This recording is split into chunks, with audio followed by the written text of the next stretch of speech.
Gardasillu is probably the single worst mass vaccine that we've ever seen. This vaccine targets millions of preteens and teens for whom the risk of dying from cervical cancer is zero. Nobody in their right mind would ever take this vaccine if they actually read the clinical literature. The death rates in the Gardasillu trials were 37 times the death rates for cervical cancer.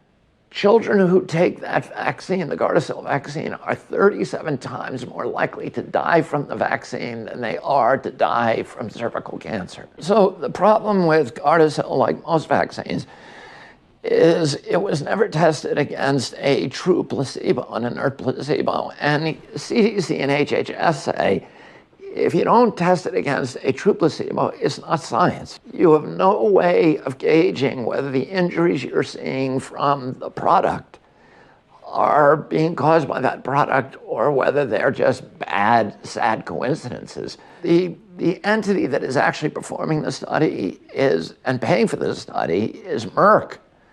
So Merck got to decide which injuries were being caused by Gardasillu and which were just bad coincidences. And because it had that power, it just wrote them all off as bad coincidences. You can do that when there's no placebo, because the injuries they were seeing in the control group, where the girls were getting aluminum neurotoxins, were identical to the injuries they were getting in the Gardasillu group. So they said, well, we don't have to report any of these as vaccine injuries. They were able to license something that is insanely dangerous.